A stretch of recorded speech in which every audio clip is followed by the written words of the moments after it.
부활절은 기독교의 가장 핵심적인 중요한 절기입니다. 부활 사건은 기독교의 또 가장 중요한 그런 사건이기도 하죠. 예수님께서 말씀하셨어요. 나는 부활이요 생명이다. 나를 믿는 자는 죽어도 살 것이다. 살아서 나를 믿는 자는 영원히 죽지 않는다. 이것을 너희가 믿느냐라는 거예요. 여러분 믿으시지요? 주님께서 부활하심, 그 부활의 놀라운 은혜와 능력이 있어요. 사망 권세가 어떻게 할 수가 없는, 빌라도의 명령에 의해서 봉인된 그 무거운 돌이 예수님의 그 생명을 가로막을 수가 없어요. 부활을 막을 수가 없어요. 그 무엇으로도 예수님의 생명을, 부활하심을 막을 수가 없는 거예요. 제가 어제 새벽 예배 때도 그런 말씀을 드렸지만, 여러분 화산이 지금 막 폭발하려고 하는데, 야, 저거 화산 폭발하면 큰일 난다. 어떻게든 저거 막아야 돼. 거기에다가 뭐를 덧붙이고 그 위에다 철판을 대고 아무리 그래봐야 그게 무슨 소용이 있습니까? 그 안에서 솟구쳐 오르는 어마어마한 그 용암과 그 마그마와 그 폭발하는 그 화산을 누가 어떤 인간의 힘으로 막을 수가 있겠어요? 마찬가지죠. 사망 권세를 깨트리시고 부활하신 그 예수님의 놀라운 능력, 그 부활의 놀라운 능력, 그것을 막을 수 있는 세상의 그 어떤 힘도 권세도 없는 거예요. 여러분 부활 사건, 이 해마다 돌아오는 부활절이지만 부활 사건에 담겨져 있는 아주 중요한 영적인 의미가 있어요. 부활이 상징하는 여러 가지 그런 메시지들 가운데 특별히 오늘 소망에 대한 메시지, 소망이라는 주제. 여러분 부활 사건은 모든 인류에게 소망을 가져다 주죠. 이것은 비단 크리스천들에게만 해당이 되는 게 아니에요. 세상의 모든 사람들, 어떠한 환경이든 어떤 문화든 어떤 시대를 살아가는 사람들이든지 다 소망을 갈망해요. 소망을 간직하며 살아갑니다. 아무리 성공을 하고 온갖 부귀영화를 누리고 호의호식을 하는 사람이라고 하더라도 간절한 소망을 품고 살아가게 되어 있어요.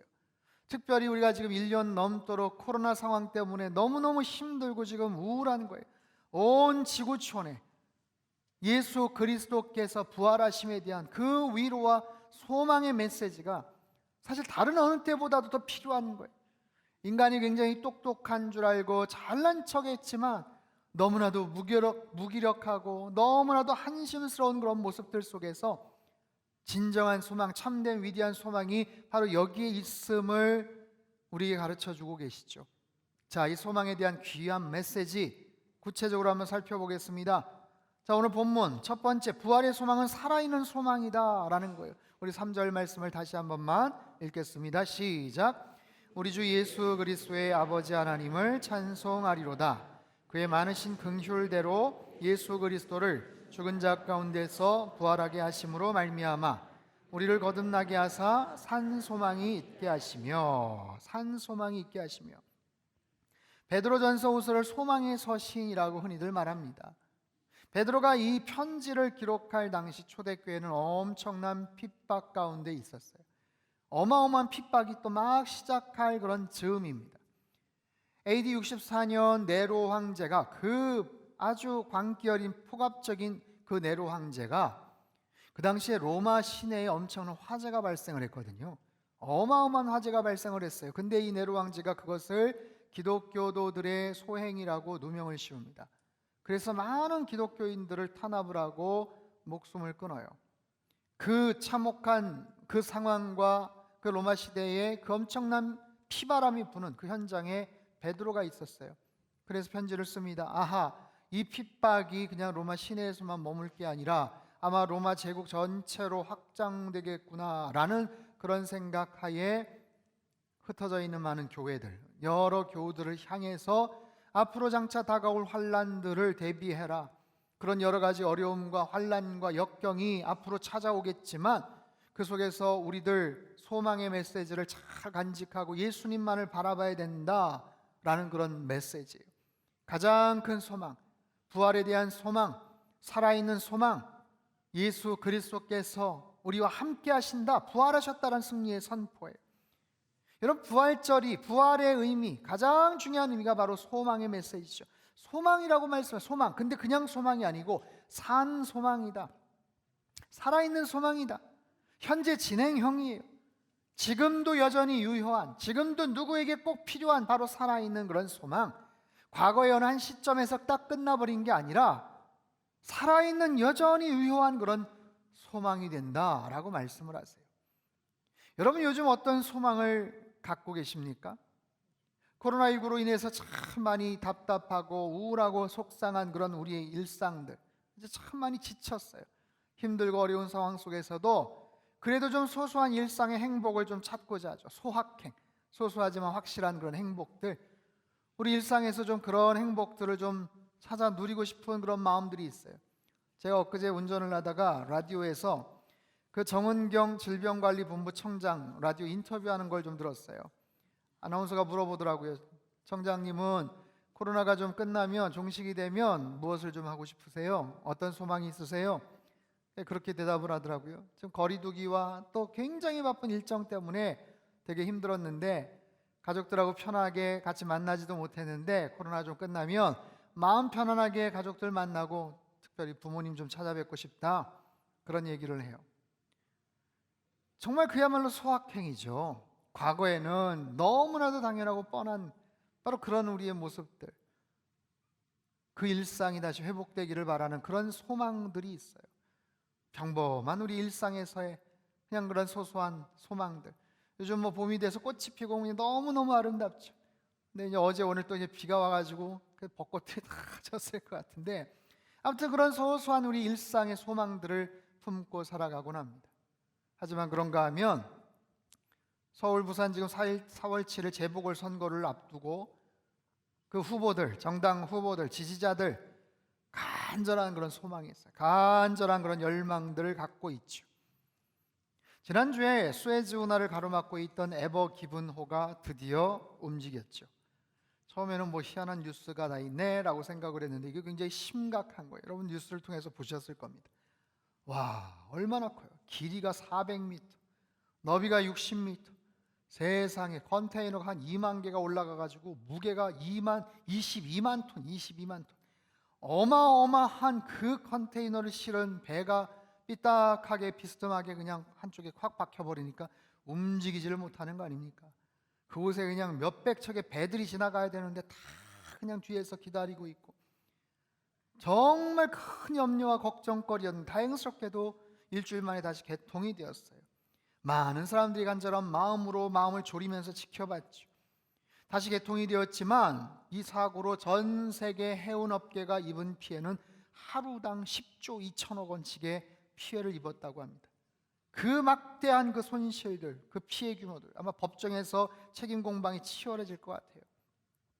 그런가 하면 우리 장로님께서 기도해 주셨지만 지금 미얀마의 군부 쿠데타로 인해서 많은 사람들이, 지금 민간인들이 희생을 당하고 있어요. 그래서 반정부군과 시민들이 힘을 합쳐서 지금 전면적인 내전의 그런 모습으로 확산될 조짐인데, TV를 보니까 막 평화로운 그 마을에 막 폭격기로 그냥 막 공격을 하고 잔혹한 모습들이 소개가 됩니다. 전 세계 많은 사람들이 빨리 민주화가 오기를, 할 수 있는 희생자가 적은 모습으로 잘 끝나기를 간절한 그런 소망들이 있는 거예요. 여러분, 우리에게는요, 나 개인적인, 아니 우리 가정 안에뿐만 아니라 주변을 살펴봐도 참 많은 소망들을 가슴에 품고 살아갑니다. 그 중에는 정말 생명이 왔다 갔다 하는, 막대한 재정적인 손실을 초래할 수도 있는, 아니면 정말 정당의 운명이 걸린 절박한 그런 소망도 있고, 그저 일상의 소소한 그런 희망들, 회복에 대한 소망들이 있어요. 이런 간절한 소망들을 갖고 살아가는데 정말 확실한 그런 소망을 붙잡아야 될 거 아니에요. 그런데 그 중에는 잘못된 소망을 붙잡고 마치 썩은 동아줄 같은 엉뚱한 소망을 붙잡고 살아가기도 하는 그런 사람들이 있죠. 그 사람이 유명하다고, 그 사람이 아주 지식이 많다고 해서 헛된 잘못된 소망을 갖고 살아가는 사람들도 있어요. 미국 뉴욕에서 지성인들을 상대로 아주 훌륭한 목회를 하시다가 얼마 전에 은퇴를 하셨던 팀 켈러 목사님, 그분이 최근에 쓰신 부활을 입다라는 책을 보면 유발 하라리라는 아주 유명한 학자의 글들을 인용을 합니다. 이 유발 하라리는 예루살렘 히브리 대학교 역사학과 교수입니다. 이 사람은요 아직 나이가 굉장히 젊은데 우리 시대 최고의 영향력 있는, 가장 영향력 있는 그런 지성인으로 손꼽고 있어요. 그의 베스트셀러 호모데우스나 사피엔스, 정말 많은 사람들이 그걸 보고서 열광을 하는 그런 책인데, 이 사람은 하나님의 존재에 대해서 굉장히 부정적이에요. 오히려 인간의 지능과 인간의 능력을 굉장히 높이 평가하죠. 아주 낙관적인 그런 모습으로 그런 견해들을 펼쳐나가요. 그 책에도 보면 과거에는 인간이 너무나도 연약하고 힘이 없어서 신을 의지할 수밖에 없었다. 세상적인 것들을 통제할 수 있는 역량이 없기 때문에. 하지만 지금은 어떤가? 기술과 과학의 발전으로 인해서 더 이상 신을 의지할 필요가 없는 시대, 아니면 오히려 인간이 신을 대체할 수 있는 그런 시대가 아닌가? 그러면서 유발 하라리 이런 이야기들이 소개가 돼요. 지난 수십 년간 우리는 기근과 역병과 전쟁을 용케 억제해왔다. 물론 완전히 해결된 것은 아니지만 여태 통제 불가능한 자연력이라 여겼던 그런 문제가 이제 손 써볼 만한 도전으로 바뀌었다. 그러니 신이나 성인에게 가서 우리를 구원해달라고 기도할 필요가 없다. 기근과 역병과 전쟁을 예방하려면 어떻게 하는지를 우리는 잘 알고 있으며 대개 성공리에 막아낸다. 여러분, 굉장히 도발적이고 참 너무 한쪽으로 치우친 엉뚱한 그런 얘기죠. 이것이 전 세계 최고의 지성인이라고 말하는 사람의 그런 주장입니다. 더 이상 신이 필요 없고 오히려 신이 인간이 신의 자리에 대체할 수 있는 그런 시대다. 근데 여기에 대해서 팀 켈러 목사님이 이렇게 반박을 합니다. 읽어볼게요. 인류의 딜레마는 저 바깥의 힘을 통제할 방도만이 아니라 이 안의 힘, 즉 인간 본성 자체가 지닌 많은 난제와 결함을 통제할 방도를 모르는 데 있었다. 쉽게 말하면 인간의 가장 큰 문제는 인간을 둘러싼 외부적인 요인 때문이 아니라는 거예요. 환경적인 요인 때문이 아니라는 거예요. 인간 본연의 문제가 있다라는 거예요. 내적인 문제, 우리 안에서 끊임없이 올라오는 죄성, 끊임없이 올라오는 탐욕, 이기적인 마음, 거짓들, 자기 모순의 여러 근본적인 문제들을 안고 있다. 그렇기 때문에 여전히 인간에게는 신이 필요하고 인간은 절대로 신의 자리를 대신할 수가 없다. 쓸데없는 낙관적인 소망을 갖는 것은 참으로 어리석은 일이다. 맞지요? 맞는 얘기예요. 여러분, 인간은요, 인간 내부, 인간 외부 어떤 것도 제대로 해결할 수가 없어요. 아무리 과학기술이 발달을 하고 첨단 문명 속에서 의료, 통신, 최첨단 IT 기술을 통해서 마치 무슨 유토피아를 건설하고 죽지 않는 불로장생의 그런 인생을 만들 수 있을 것처럼 큰 소리를 치지만 인간은 여전히 인간이에요. 여러분, 눈에 보이지 않는 그 작은 코로나를 제압하지 못하고 정복하지 못한 채 그렇게 지금 계속 살아가고 있잖아요. 그 큰 매가 그냥 한쪽으로 탁 막혀버리니까 어떻게 하지를 못하고 그냥 쩔쩔매지 않았습니까? 물론 인간의 능력이 엄청나게 발달된 것은 사실이지만 여전히 인간은 스스로를 구원할 수가 없는 존재, 무력한 존재, 내일 일을 알지 못하는 존재, 그 죽음을 그냥 받아들일 수밖에 없는 너무나도 그렇게 무기력한 그런 인생입니다. 그렇기 때문에 우리에게는 소망이 필요하죠. 소망, 참된 소망, 살아있는 소망, 헛된 소망이 아니라, 살아있는 소망과 반대된 죽은 소망이 아니라 어떤 변수, 어떤 상황에 따라서 그것이 경감이 되거나 사라지거나 그때는 통했는데 지금 변수가 생겨서 어쩔 수 없어요, 그런 어떤 부분적인 소망이 아니라 가장 완전한 소망, 가장 살아있는 소망, 우리에게 가장 완벽한, 가장 위대한 소망을 주신 분이 바로 예수 그리스도시고 그분이 사망 권세를 깨뜨리시고 부활하셨음을 우리는 분명히 믿습니다. 부활절에 우리가 분명히 알아야 될 이 소망에 대한 두 번째 메시지는 이 부활의 소망은 하늘에 간직되어 있다라는 거예요. 우리 4절 말씀 우리 큰 소리로 한번 읽어볼까요? 시작. 썩지 않고 더럽지 않고 쇠하지 아니하는 유업을 잊게 하시나니 곧 너희를 위하여 하늘에 간직하신 것이라. 자, 여러분, 소망이라는 것은 뭡니까? 미래에 대한 기대죠. 아직은 이루어지지 않았어요. 장차 이루어졌으면 싶은 어떤 특정한 결과, 어떤 축복된 상태, 그렇죠. 그 소망을 간직하면서 열심히 우리는 노력을 하면서 살아갑니다. 열심히 돈을 벌고 일을 하고 학생들은 공부를 하고 지금은 힘들지만 어렵지만 땀을 흘리지만 미래를 향해서 열심히 소망을 품고 살아가는 거예요.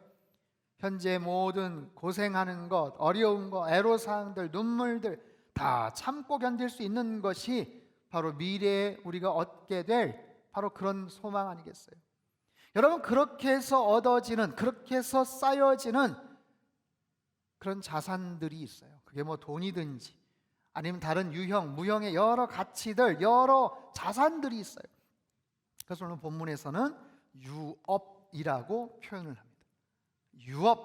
유업이란 유산이죠. 유산. 물려받게 될, 상속받게 될, 장차 내가 누리게 될 그런 소득이에요. 그것을 생각하고 기대하면서 인내하는 거죠. 그런데요, 이 땅에서의 모든 종류의 유업은 문제가 생길 수가 있는 거예요. 어떤 문제? 썩을 수 있고 더럽혀지고 쇠할 수 있는 그런 유업. 이 땅에서의 모든 유업은 그렇습니다. 여러분, 곡식을 그냥 창고에 바리바리 가득가득 채워놓으면 어떻게 됩니까? 시간이 지나면 좀이 쓸고 냄새가 나고 썩게 되죠. 곡식만 그렇습니까? 돈도 마찬가지예요. 여러분, 돈도 마찬가지예요. 아무리 잘 쌓아놨다고 하더라도 꼭 문제가 생길 수도 있어요. 뭐 아주 극단적으로 도난을 당하고 강도를 당할 수도 있고, 아니면 잘 모았는데 믿었는데 사기를 당할 수도 있고, 뭐 주식이 폭락을 할 수도 있고, 별 문제는 없었는데 그것 때문에 자녀들끼리 의가 상하고 법정 소송과 다툼이 벌어질 수도 있는 거예요. 이 땅에서 쌓아두는 유업들은 다 그렇다. 하지만 반대로 저 천국에 쌓아두는 그런 소망, 그 유업은 썩지도 않고 더럽혀지지도 않고 쇠하지도 않는 가장 완벽한, 차곡차곡 쌓이는 것이고 장차 그곳에서 얻게 될 것이다. 저 천국 하늘나라에서 그 유업을 얻게 될 것이다. 천국에 대한 소망을 가지라. 여러분, 천국에서 장차 우리가 그런 유업을 얻게 된다는 것이 얼마나 큰 기쁨입니까? 여러분, 서울에 아파트 한 채 있고 강남에 빌딩 하나 있어 이러면 어떨까요? 마음이 든든하시겠죠? 천국에 유업을 쌓아둔다 했을 때는 별 표정이 없으시던 분들이 이렇게 살짝 웃으시는 것 같아요. 강남에 빌딩, 많이 올랐어. 얼마나 흐뭇하겠어요. 여러분, 하늘에다가 유업을 쌓아둔다, 하늘에 소망을 품는다. 여러분, 혹시 달나라의 땅을 살 수 있다는 뉴스를 들어보셨습니까? 달에 땅을 살 수 있어요. 혹시 못 들어보셨어요? 오늘 제가 굉장히 중요한 그런 팁을 하나 가르쳐 드릴게요. 땅을 살 수 있어요. 땅을. 아직 그렇게 많이 오르지 않았습니다. 제가 소개를 해드릴게요. 땅값이 엄청 싼데 한 1200평에 한 4만 원이면 삽니다. 완전히 뭐 대박이죠. 잘 들어보세요. 달에 대한 연구가 한참이던 1967년 UN 우주 조약에 의해서 이런 어떤 글귀들, 자기네들끼리 합의를 한 결과가 딱 명시가 돼요. 뭐냐면 어떠한 정부나 국가나 기관도 달을 소유할 수 없다. 달의 부동산을 소유할 수 없다. 이거 말도 안 되는 얘기잖아요. 그런데 여기에 개인이 빠졌어요. 개인이. 이를 알게 된 미국의 데니스 호프라는 사람이, 저 아저씨인데 1980년 미국 정부와 유엔에 달 소유권을 청구합니다. 샌프란시스코 법원에 달의 소유권을 인정해달라는 소송을 내요. 근데 당시 법원이 그 소송이 하자가 없는 거예요. 문제가 없는 거예요. 어떤 허점이나 문제가 없어요. 그래서 그냥 허락을 해줍니다. 그리고 마침내 달의 소유권을 그래서 인정을 받게 되고 유엔에까지 그것을 전달을 하게 돼요. 달 소유자가 된 거예요. 한꺼번에, 순식간에. 그리고 나서 이 사람이 달나라 대사관을 만들어요. 루나 엠버시라고 해서. 그리고 일반인들에게 땅을 분양합니다. 저거 빨간색 지금 다 분양된 거예요, 지금. 네? 아직 꽤 남았는데 돈 내고 분양하겠다 하면은 이 사람이 골라줘요. 어떻게 고르는가? 눈 감고 이렇게 해가지고 딱 찍어줍니다. 그냥 아직 꽤 남았죠. 여러분, 지금까지 40여 년 동안 전 세계 600만 명 정도가 달에 땅을 구입합니다. 모르셨죠? 이 엄청난 사건을. 미국의 전직 대통령이 3명이나 땅을 구입했어요. 헐리우드 스타들, 의사, 변호사, 우주에 관심이 많은 학생들, 30여 명의 나사 직원들, 세상에. 그리고요, 우리나라 연예인들 중에서도 관심을 갖고 저 땅을 구매한 사람들이 있더라고요. 그래서 지금까지 저 아저씨가 70억 원이 넘는 돈을 벌었어요. 돈 받고 매매 증서 같은 거 하나 그냥 발송해 주는 거예요. 재미를 붙인 저분이 달뿐만 아니라 화성과 수성과 금성과 목성의 위성까지도 다 소유를 하게 됩니다.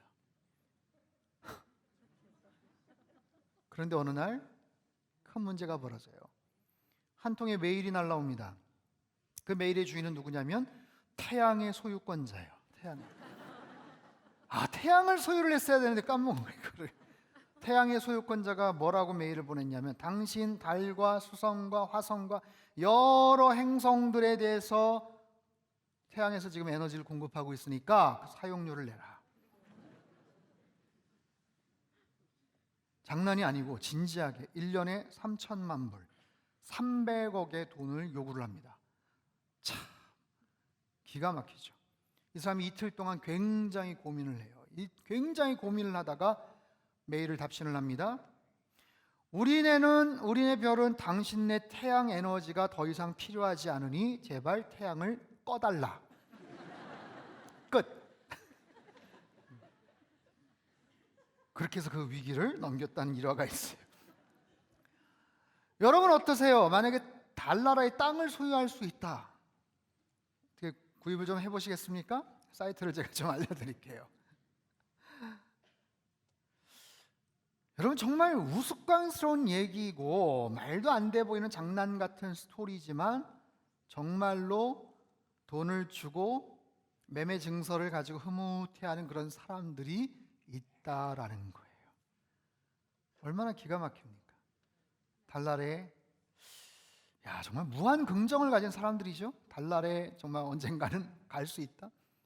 그 매매 증서가 어떻게 될지 모르겠는데, 여러분, 그런 정도의 참 우스꽝스러운 어리석어 보이는 소망을 갖고 살아가는 사람들도 있는데, 여러분, 저와 여러분이 가진 이 소망은 저 하늘나라의 유업을 쌓는다, 저 천국의 유업을 쌓는다. 여러분, 이것은 살아계신 하나님께서 우리에게 주시는 분명한 약속인 거예요. 저 하늘의 보화를 쌓을 수 있다는 거예요. 그래서 어떻게 해야 되는가? 이 땅에서 할 수 있는 대로 저 천국 계좌로 자꾸만 송금을 해야 되는 거예요. 자꾸만 그곳에다 보화를 쌓아둬야 되는 거예요. 이 땅이 아니라 저 천국에다가 자꾸만 보화를 쌓아두는 거예요. 어떻게 하면 그렇게 될까요? 열심히 주님 사랑하며 섬기며 사는 거예요. 주님께서 맡겨주신 일에 충성을 다하는 거예요. 언제나 선행을 열심히 일삼고 좋은 일에 최선을 다하는 거예요. 이 모든 일들이 천국에 우리의 상급을, 우리의 보화를 쌓는 것인 줄로 믿습니다.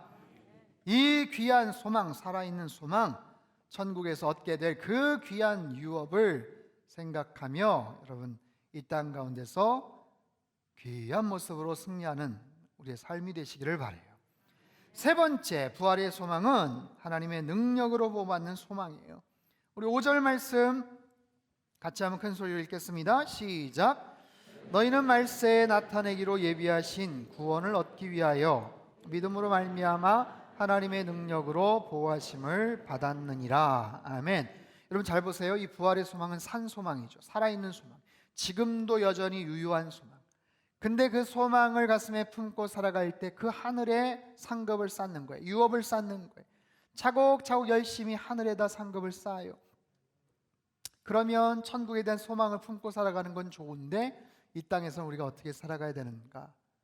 천국 소망을 갖고 살아가니 이 땅에서는 그냥 이 땅에서는 대충 살아도 되지.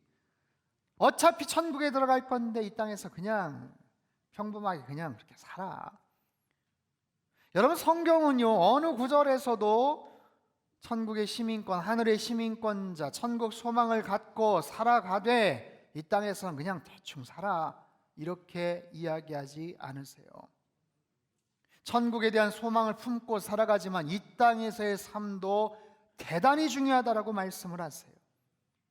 여러분, 우리는 이 부분을 잘 이해를 해야 됩니다. 어차피 천국에 들어갈 거고 거기에 유업을 쌓아뒀다면 이 땅에서 우리가 어떻게 살아가야 되는가, 이 땅에서의 삶도 중요하다는 거예요. 어떻게 사는가? 믿음을 가지고 사는 거예요. 믿음을 가지고 살아가는 사람들을 하나님께서 지키신다, 보호해 주신다라고 말씀하시잖아요. 천국에 대한 소망을 품고 살아가되 이 땅에서의 삶이 고달프고 어렵고 힘들고 정말 포기하고 싶은 좌절과 절망이 있어도 믿음을 가지고 이겨내라는 거예요. 하나님께서 지켜주시겠다라고 말씀하시는 거예요. 이 땅에서 걱정하지 말고 그러니까 너희들 잘 살아라. 천국에 대한 소망을 품고 이 땅 가운데서도 성실하게 잘 살아갈 것을 우리에게 권면하십니다. 부활을 향한 40일의 여정, 어제까지 40일을 다 마쳤습니다. 지난 2월 17일 제수요일부터 시작이 돼서 40일 동안 함께 말씀을 나눴어요. 영상을 매일 같이 업로드가 되어서 특별히 이번엔 경건과 절제, 나눔과 회복에 대한 메시지를 함께 나눴죠. 고난주간, 예수님의 고난주간의 그런 모습들을 말씀으로 살펴봤죠. 제가 말씀을 나누면서 마지막 부분에 기도문을 기록을 해서 읽었어요. 그 기도문, 어제 본문, 어제 마지막 기도문인데 우리 이 부분을 같이 한 번만 읽겠습니다. 시작. 제 수요일부터 시작하여 지난 40일간 주님의 십자가의 여정에 동참케 하셔서 참으로 감사드립니다. 경건과 절제, 나눔과 회복의 삶의 아름다운 방향과 목적을 깨닫게 하시고 고난주간 주님의 십자가의 여정에 동행하게 하시니 감사를 드립니다. 우리들은 믿음의 눈으로 십자가를 통과하여 부활을 바라봅니다. 우리로 시간 저 너머에 있는 영원을 보게 하여 주옵소서. 십자가 너머에 승리의 면류관이 기다린다는 것을 알게 하시고 부활의 소망 속에서 이 땅을 살아가게 하시되 우리에게 주신 약속, 곧 주님께서 세상 끝날까지 우리와 함께 하신다는 것을 기억하게 하옵소서. 언제나 주님의 제자로 부활의 증인으로 하나님 나라에 들어갈 때까지 주님의 영광을 위해 쓰임받는 된 인생들이 되게 축복하여 주옵소서. 아멘. 여러분, 우리의 일상은 너무나도 중요합니다. 우리의 하루하루가 쌓여서, 우리의 시간이 쌓여서 우리의 전 인생을 결정을 짓죠. 근데 우리의 하루하루가 영원이라는 하나님의 시간과 연결이 되어 있어요. 우리 인생의 단면을 80년, 90년, 100년을 쫙 펼쳐보더라도 어떤 인생, 어떤 타이밍에서 탁 끊더라도 영원이라는 시간과 잇대어 있는 거예요. 그리고 과거의 어떤 한 시점을 통해서 우리가 예수님을 받아들이고 영접해요. 우리의 신분이 완전히 바뀐 거예요. 그래서 우리의 하루하루의 시간들은 굉장히 소중합니다. 나에게만 해당되는 게 아니라 나의 그 시간과 하루를 통해서 어떤 누군가에게 또 다른 하나님의 그 귀한 영생을 연결시켜 줄 수가 있어요. 나만 그런 게 아니라 주님 알지 못하고 평생 하나님 모르시고 그렇게 사시다가 돌아가시길 직전에 영접하시는 아버님, 어머님, 우리 가족들, 그들에게 간절한 마음으로 기도를 하며 복음을 제시하고 그분들의 마음이 활짝 열려서 예수님을 영접하는 순간 영원과 또다시 연결이 되는 거예요. 그러니 우리 이 세상에서의 그 하루하루의 삶이라는 것은 얼마나 소중한 가치가 있는지 몰라요. 그 한 시간이 얼마나 귀한지 몰라요. 여기에서의 삶과 여기서의 시간과 영생이라는 천국에서의 시간을 1대1로 비교할 수는 없겠죠. 여기서의 100년, 아니 저 천국에서는 영생이라고 하는데 그까지 100년이 도대체 뭐 눈곱만큼도 작은 그런 시간 아니겠어? 여러분, 그렇게 1대1로 비교하기가 어려울 수 있어요. 천국에 대한 소망을 품고 살아가지만 일상에서 우리가 성실하게 살아가야 되는 이유는 우리가 이 땅에서의 작은 움직임과 아주 특별한 결정이 저 천국에서 굉장히 중요한 의미로 그렇게 가늠이 될 수 있다라는 거예요. 굳이 예를 들면 이런 거죠. 포수가 어떤 목적지, 목표물을 향해서 총을 쏩니다. 겨누는 거예요. 저 먼 발치는 사냥감을 향해서 겨누어요. 거리가 얼마가 될지 모르지만 포수가 생각하는 그 거리를 측정하는데 여기서 조금만 방향이 바뀌고 조금만 시선이 틀어져도 수백 미터 떨어진 곳에서는 훨씬 더 많은 격차가 벌어지는 거예요. 여기서는 정말 미세한 불과 몇 미리 차이에 불과한 그런 차이지만 여기서 조금만 움직임이 저 먼 거리에서는 엄청난 격차가 벌어질 수도 있는 거죠.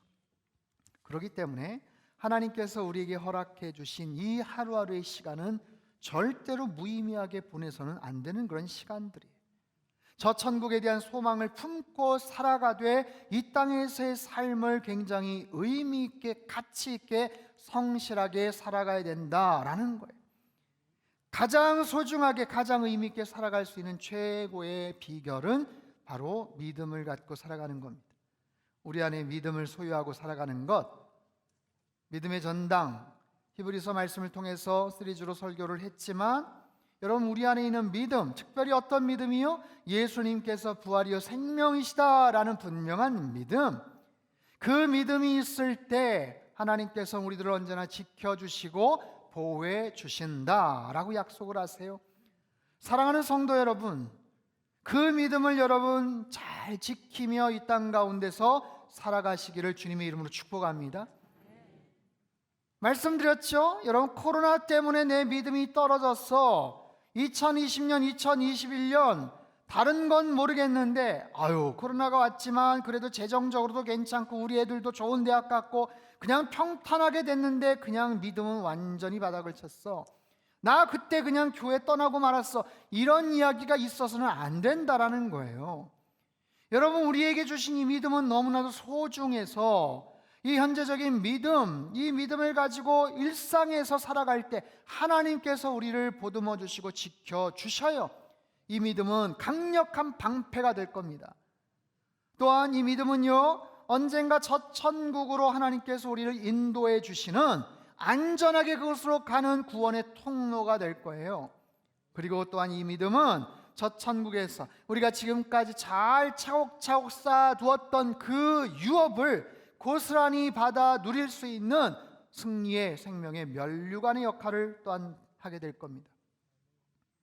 사랑하는 성도 여러분, 주님께서는 사망 권세를 깨뜨리시고 부활하신 줄로 믿습니다. 그 주님의 부활이 우리의 부활로 연결이 되는 거예요. 주님의 승리가 우리의 승리가 되는 거예요. 그저 과거의 어느 한 시점에서 예수님께서 부활하셨어, 거기서 끝나는 게 아니라, 그런데 예수님이 부활하셨기 때문에 우리도 부활할 수 있어. 예수님께서 사망 권세를 이기셨기 때문에 저와 여러분도 분명히 이기게 된다라는 바로 그 믿음, 그 믿음을 가지고 살아가는 거예요. 그 믿음이 얼마나 귀합니까? 얼마나 기쁘고 얼마나 큰 능력이 됩니까? 여러분, 가장 위대한 소망을 우리에게 허락해 주시는 부활에 대한 그 믿음을 가지고 날마다 여러분 살아가시기를 바랍니다. 한번 따라해 볼까요? 예수 다시 사셨네. 나도 다시 살겠네. 한 번 더. 예수 다시 사셨네. 나도 다시 살겠네. 아멘.